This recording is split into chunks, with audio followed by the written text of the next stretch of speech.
ఎందుకు మొత్తం 100% ప్రజలకు చెందేలా ఎందుకు పనిచేయాలని మాట్లాడుతూ భవిష్యత్తులో జల్ జీవన్ మిషన్ ఎలా ఉండాలి ఇలాంటి విధానాల మీద అన్ని మాట్లాడుతూ శశిభూషణ్ గారిని ఒకటే కోరాను.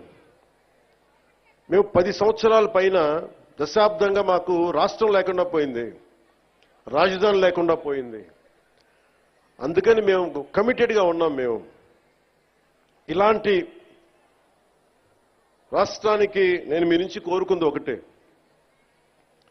మీరు మనస్ఫూర్తిగా మీరు సహకరించమని ప్రతి అధికారిని కోరుకున్నా అని ఆ సందర్భంలో ఒక విషయం తెలియజేశాను.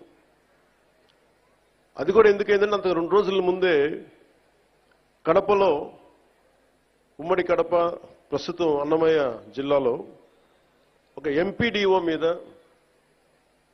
గత ప్రభుత్వ నాయకులు దాడి చేస్తే ఆ ఎంపీడీఓ గారు జవహర్ గారిని పరామర్శించడానికి వెళ్ళాను.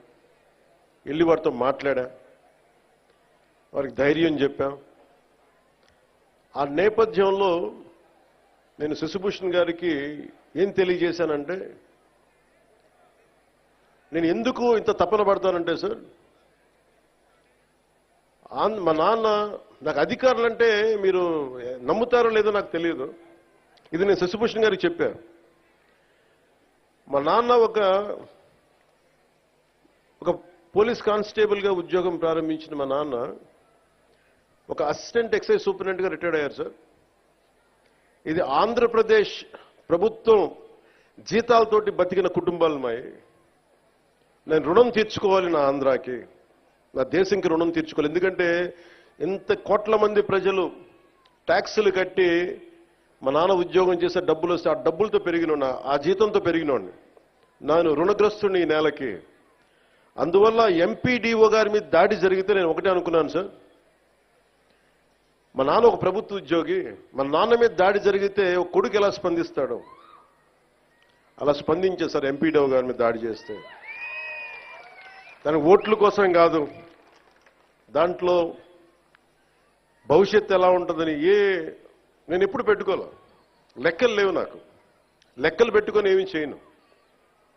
ఈరోజు మీరు చూశారు 70 సంవత్సరాల పైచిలకు మన స్వాతంత్రం వచ్చిన తర్వాత డోలీలతోటి కొండ ప్రాంతాల నుంచి ఇంకా గిరిజన ప్రజలు కొంతమంది, కొన్ని గ్రామాలు ప్రత్యేకించి చెప్పాలంటే 400 కుగ్రామాలు, 419 కుగ్రామాలు డోలీలు కట్టుకొని ఇంకా ప్రజలు అవస్థ పడుతున్న పరిస్థితుల్లో నిధులు లేవు.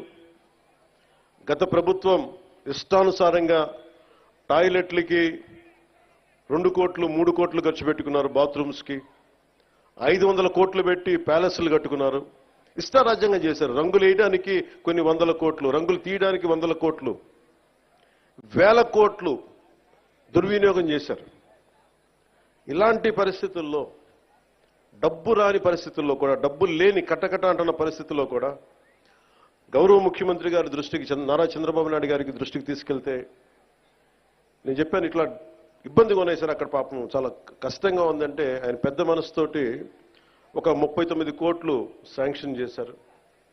అలాగే మనందరం గర్వించే మన ప్రీతం ప్రధాని శ్రీ నరేంద్ర మోదీ గారు కేంద్రం నుంచి వచ్చిన నిధులతోటి కలిపి 70 సంవత్సరాల ఈ పాలనలో, 5 సంవత్సరాల దుష్ట పాలనలో వాళ్ళు మర్చిపోయారు. అంటే ఓట్ల కోసం బుగ్గలు నిమరటం, తలకాయలు నిమరటం ఇవి కాదు. కష్టం ఉన్నప్పుడు పక్కన ఉండాలి. అధికారుల మీద దాడి చేయకపోవటం, వ్యవస్థల్ని బలోపేతం చేయటం. అందుకని ఈ రోజున రోడ్డు పడింది అంటే, మీరు పిఠాపురంలో గెలిపిస్తే ఆ గెలిచిన వ్యక్తి రోడ్లు లేని వాళ్ళకి రోడ్లు చేయడానికి ఎంతమంది సహకారంతో, ఇది నా ఒక్కడిది అని చెప్పట్లా, అంటే ఒకటి పూనుకోవాలి. Politics is a thankless job, ఎవరు గుర్తుపెట్టుకోరు. అంటే మరుపు మానవ సహజం. ఇన్ని కోట్ల డబ్బు ఉంటుంది సినిమాల్లో, ఇవన్నీ వదులుకొని ఎందుకురా సుఖానం ఉన్న ప్రాణం దుఃఖాన్ని పెట్టుకుంటాం మా అమ్మ అంటా ఉంటుంది. నాకు ఎప్పుడు దుఃఖం అనిపించలేదు, నాకు చాలా సంతోషం అనిపించింది.